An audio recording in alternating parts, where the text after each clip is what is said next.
नमस्ते साथीहरू, स्वागत छ तपाईहरूलाई मेरो नयाँ ब्लगमा। आज म जाँदैछु खोला अनि जङ्गल र जङ्गल बिचमा भएको खोलामा म चाहिँ एउटा झरनाको खोजीमा जाँदैछु। सायद छ या छैन, आई डोन्ट नो, थाहा छैन, बट हुनसक्छ। त्यसैको आशामा म खोज्न जाँदैछु र थोरै एडभेन्चर पनि हुनेवाला छ। ओके, म चाहिँ अहिले खेतको नजिकै आइपुगेको छु। खेत हरियै भइसकेको छ भने यतापट्टि खोला पनि अलिकति बढेको छ, सोचाइरहेको छ र खोलाको अवस्था त हेर्ने नै छौँ। खोलाको नजिकै आइपुगेको छु। खोला र माथि खेत छ, खेत पनि पुरै हरियो भइसकेको छ पछाडि।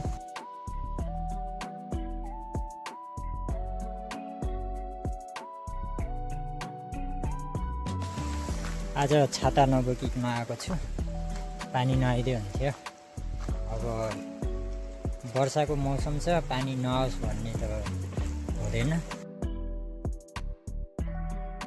त बाटै छैन कि खेतमा हिलोमा हिँड्नु पर्यो, नत्र भने यसरी जानुपर्ने भयो त। कहाँ गयो स्विमिङ पुल हाम्रो? यहाँ त छैन त, ठुलो मात्रै छ यार। खोला ठुलो छ, ठुलो मात्रै छ यहाँ त। अब खोला चाहिँ ठुलो भइसकेको रहेछ। म चाहिँ जङ्गलमा आएको छु। पारी धानमा झार गर्दैछन् होइन। यो जङ्गल के गर्न हिँडिरहेको छ यो बौला जस्तो भनिरहेको होला नि मान्छेले, देख्नेले पनि होइन। सो म चाहिँ अब मेरो आफ्नै सोचमा, आफ्नै धुनमा, आफ्नै ध्यानमा हिँडिरहेको छु। भेटिँदैन, भेटिन्छ त्यो त अब समयको खेल हो। बाँकी म चाहिँ आफ्नो यात्रा जारी राख्छु।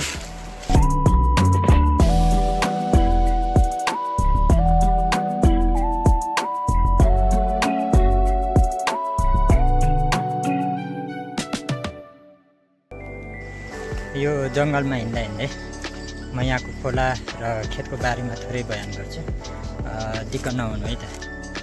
यी खेतहरू जुन अहिले बाजे छन् होइन, केही वर्ष अगाडि म सानै हुँदाखेरि होइन, यो खेतहरूमा धान रोप्नको लागि होइन, जुन पहिला चाहिँ जसको खेत थियो तिनीहरूले अथवा जसको पनि खेत हुने गर्थ्यो होइन, यो एकदम खेत हुने मान्छे चाहिँ एकदम धनी अथवा एकदम सम्पन्न र अरूलाई खेत गर्नको लागि पनि दिँदैन थियो कि। अनि दिनु पऱ्यो भने पनि आधा धान चाहिँ फलेकोमा आधा धान चाहिँ दिनुपर्छ, यस्तो खालको त्यो नियम थियो। अहिले चाहिँ यी खेतहरू पुरै बाँझो भएर बसेको छ नि। अहिले फेरि कस्तो छ भने पहिला चाहिँ काम गर्ने मान्छेहरू पनि बढी हुन्थ्यो, खेतवालाले पनि गर्थ्यो र प्लस खेत नहुनेले पनि गर्नु पर्थ्यो होइन। तर आजभोलि चाहिँ खेत भएको मान्छेले त गर्दैन, खेत नहुने मान्छेले पनि गर्नु खोज्दैन क्या। यो चाहिँ अचम्म लाग्छ होइन। अनि पुरै खेतहरू बाँझो छ, अनि चामल महँगो भयो, महँगाइ बढ्यो होइन, सब्जीहरू तरकारीहरू महँगो भयो भनेर भन्छन्। यहाँ यति धेरै खेतहरू, यति धेरै बारीहरू बाँझो राखेर बजारमा गएर बसेपछि अनि महँगो नभएर के हुन्छ त, फलाउनु पऱ्यो नि त सस्तो खानको लागि। मलाई चाहिँ त्यस्तो लाग्छ कि होइन। अब सकेसम्म आफ्नो खेत छ, आफ्नो बारी छ र पानीको एकदम सुविधा छ भने त गर्नुपर्छ, दुःख चाहिँ गर्नुपर्छ। मलाई चाहिँ त्यस्तो लाग्छ। बाँकी हजुरहरूलाई चाहिँ के कस्तो लाग्छ होइन, मेरै सोचाइ सबैलाई ठिक लाग्छ भन्ने पनि हुँदैन। अनि यति भन्दै चाहिँ म चाहिँ अहिले यहाँ एउटा अर्को खोलामा आइपुगेको छु। खोला चाहिँ हाम्रो पारीको गाउँ दाँगिल र यो खोलाको नाम चाहिँ दाँगिले खोला है। नाम चाहिँ एकदम गाउँको नामबाट नै राखेको छ, किनकि त्यही गाउँदेखि नै आएको छ यो खोला है। अब म जुन झरनाको खोजीमा थिएँ, त्यो झरना पनि यही खोलामा नै हुनुपर्छ है, किनकि यो चाहिँ अलि माथिदेखि उकालोबाट आएको छु। म हजुरहरूलाई देखाउँछु। यही बाटोदेखि म पहिला यता पढ्न जान्थेँ कि होइन, ट्युसन पढ्नको लागि। अनि यहाँदेखि ट्युसन पढेर फेरि छरा स्कुलमा जान्थेँ होइन। सो यो बाटोमा हिँड्दा चाहिँ त्यो दिनको यादहरू आउँछ कि मलाई। अनि बिहान बिहानै शीतमा है यो जङ्गलको बाटो पुरा कपडा भिजेर चिसो हुन्थ्यो कि वहाँ जाने बेलामा स्कुलमा। अनि ट्युसन पढेर अनि 1 घन्टा बसेर अनि स्कुलमा पुग्दा चाहिँ त्यति बेलासम्म चाहिँ सुकेको हुन्थ्यो कपडा चाहिँ होइन।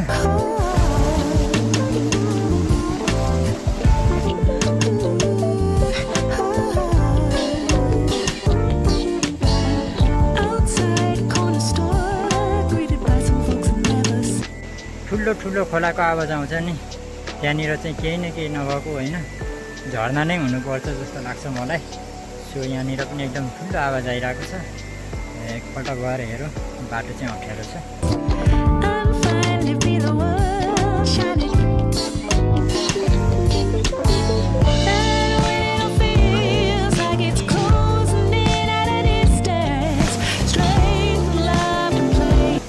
यति धेरै हिँडिसकेँ कि म अझै एकछिन हिँड्यो भने म पारीको गाउँमा पुगिसक्छु होइन। अहिलेसम्म झरना खोजेको छु तर खोलाको आवाज चाहिँ बेसरी आइरहेको छ। झरना हेर्न जाँदा चाहिँ झरना छैन। ओके,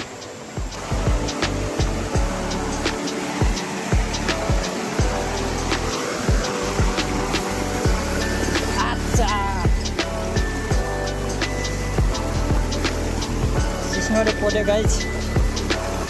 बल्ल बल्ल म चाहिँ यो बाटोमा आएको छु अहिले। यो चाहिँ हाम्रो गाउँदेखि पारी गाउँ डागिर जाने बाटो है। अनि यहाँदेखि अझै माथि निस्कन्छु म थोरै।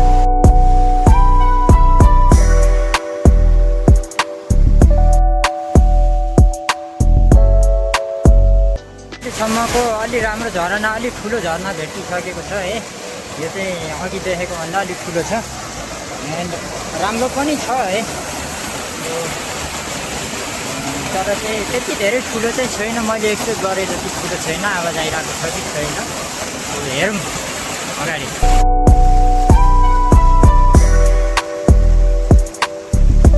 म धेरै माथि आइसकेको छु अनि अगाडि एकदम ठुलो जङ्गल जस्तो पनि देखिन लाग्यो र हल्का डर पनि लाग्न थालिसकेको छ है। अनि मैले सोचेको जस्तो अझै पनि भेटिएको छैन र अझै मैले हार त मानेको छैन है। अनि हेरौँ, अझै पनि म अगाडि त बढ्दैछु, भेटिन्छ कि भन्ने आशामा। Yeah, came through flexing cause they know I got the sauce. Got the presence on me, I can't ever take it off. That's why I came, country boy stepping. Yeah, I'm country boy stepping. Country boy stepping, yeah, I'm country boy stepping. Yeah, they can't get like me. Rockin' boots and white tee. Designer on my cuff links, something like a movie. Country boy stepping, yeah. मलाई हल्का दुःख पनि लागिरहेको छ र हल्का खुसी पनि लागिरहेको छ है। म दोधारमा छु। अहिले चाहिँ भगवान्ले मलाई मागेको कुरा पुरा गरिदिनु भयो। यस, म यहाँसम्म दुःख गरेर आउनुको सार्थक भयो क्या है। गाइज फाइनल्ली भेटिसकेको छ एउटा झरना।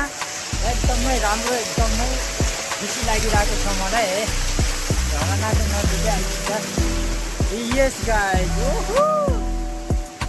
एकदम एक्साइटेड भइरहेको छु है। यति दुःख गरेर यहाँसम्म आउँदा चाहिँ यति चाहिँ भेटियो है। मनै खुसी भयो यार। यति बेला भर्खरै म दुःखी भइसकेको थिएँ, भर्खरै मलाई खुसी लाग्यो एकदम। वाउ, यस।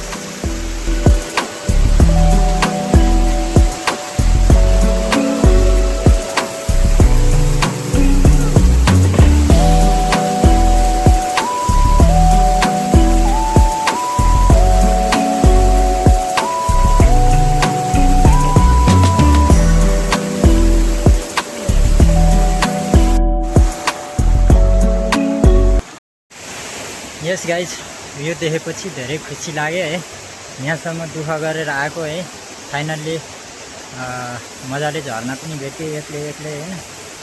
यो जङ्गलको बाटो, यो चिप्लो बाटो होइन। अब जङ्गली जनावरहरूको पनि डर त छँदैछ तर पनि है यहाँसम्म यसरी तल बस्दा, यसरी तल बस्दाखेरि पुरा हावा आइरहेछ कि चिसो हावा आइरहेछ। ठुलो ठुलो झरनाहरू त यो सानो खोलामा आशा राख्नु अलि मिल्दैन होइन, तर यतिको झरना चाहिँ भेटाउनु भनेको पनि एउटा भाग्य नै हो। अब अगाडि जानको लागि चाहिँ बाटो त छैन, अब यो पहाडबाट चढ्नुपर्छ होइन। Stepping, yeah, I'm country boy stepping. Country boy stepping, yeah, I'm country boy stepping. Artist out the ranch, I just told you that I'm bout it. I might take offense if you tell me that you doubt it. It's just what it is, yeah, I'm known to make it rowdy. Then I'm for the fit. आज म तपाईँहरूलाई देखाउँछु कि झरना कसरी बन्छ भनेर है। ल हेर्नु है, यहाँनिर चाहिँ कस्तो छ भने ल हेर्नु, यो ढुङ्गा छ होइन, ढुङ्गादेखि छ गएर त्यहाँबाट यसरी खाडो झरेपछि झरना भयो है। यहाँनिर खाल्डो पनि रहेछ यार। अब म माथि, अरे यार अझै एउटा माथि पनि रहेछ यार, सानो छ तर फेरि एउटा पनि भेट्यो झरना, अझै एउटा झरना भेट्यो है। सरप्राइज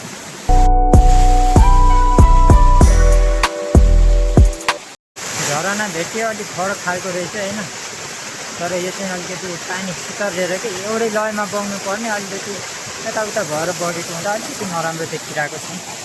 सो म अझै अगाडि जान्छु। म धेरै माथि नै आइपुगेको छु। यता यहाँदेखि चाहिँ खोला दुई भागमा विभाजन भइसकेको छ।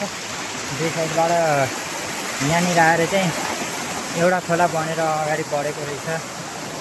यो खोला चाहिँ अलिक ठुलो देखिरहेको छु। म त्यो खोलातिर जान्छु।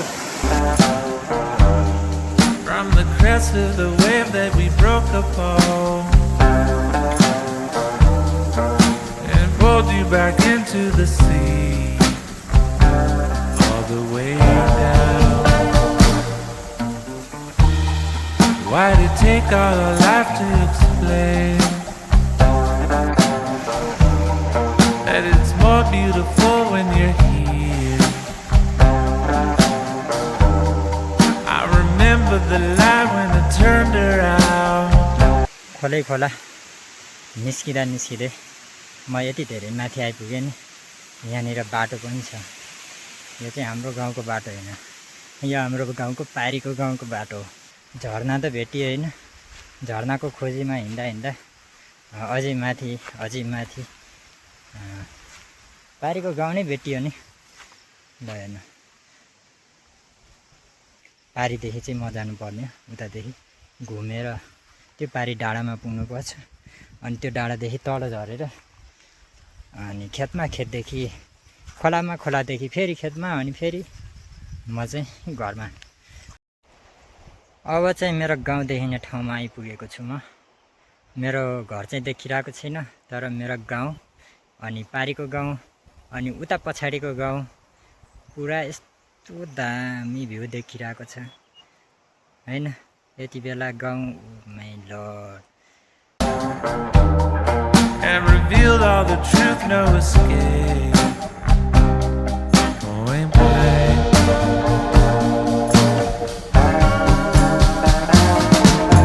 Say it.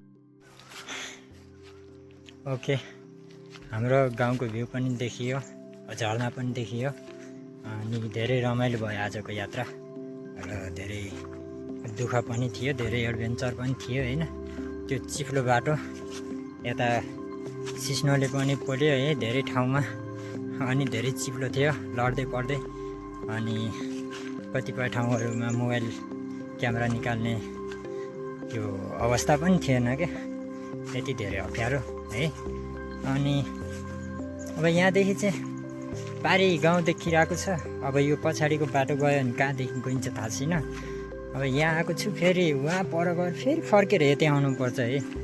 अब यो बाटो कहाँ जान्छ, पहिला हिँडेको भए होइन, पहिला कतै हिँडेको भए यो बाटोबाट अनि यहाँ पुगिन्छ भन्ने थाहा हुन्थ्यो, अनि त्यो हिसाबले जान हुन्थ्यो।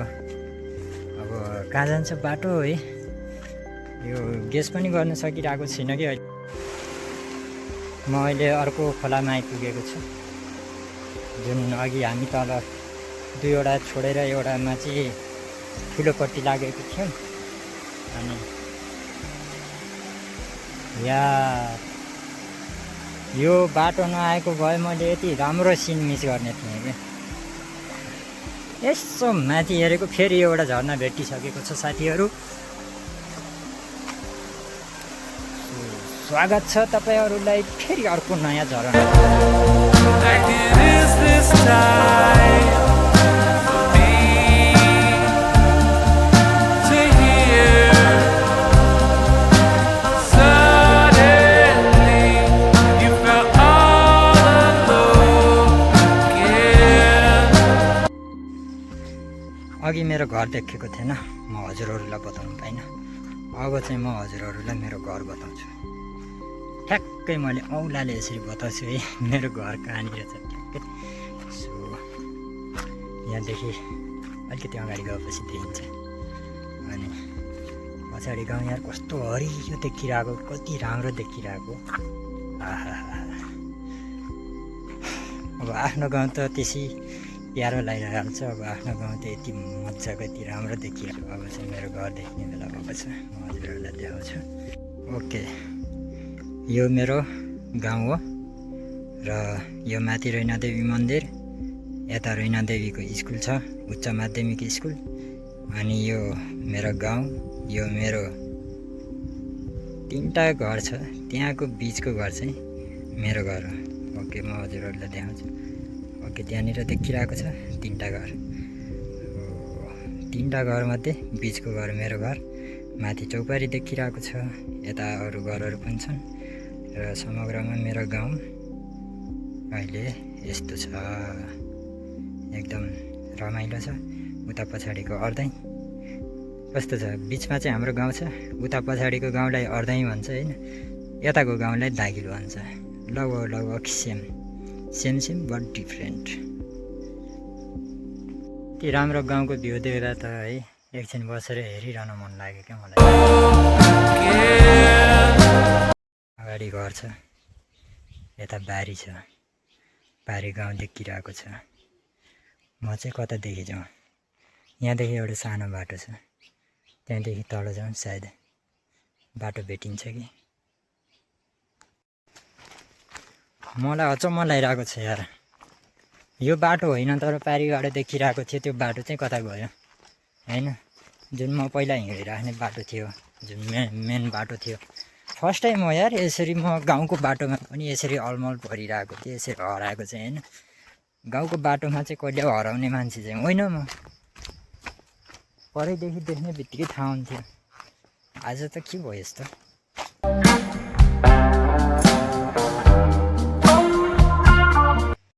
अब चाहिँ मेरो घर जाने बाटो भेटिसकेको छ र अगाडि घरहरू अनि खेत खोला, एकैचोटि गाउँ खेत खोला डाँडा काँडा देख्दा चाहिँ एकदम दामी रमाइलो, एकदम दामी भाइब्स आइरहेको छ, एकदम रमाइलो लागिरहेको छ।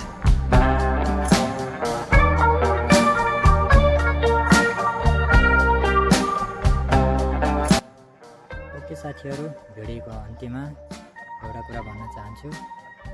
हामी यात्रा गर्न निस्किन्छौँ एउटा आशा लिएर र यात्रा सकिएपछि फर्किन्छ धेरै अनुभवहरू र धेरै यादहरू लिएर। सो यात्रा नै एउटा यस्तो माध्यम हो जसले तपाईँहरूलाई एउटा नयाँ सोच्ने तरिका अथवा एउटा नयाँ अनुभवहरू दिने कोसिस गर्छ। यदि तपाईँहरूलाई यस्तै प्रकृतिसँग रमाएको प्रकृतिमा साथमा रहेर भिडियोहरू बनाएर मनपर्छ भने भिडियोलाई लाइक गर्नुहोस्। आजको भिडियो समाप्त गर्न चाहन्छु। हस्त, धन्यवाद।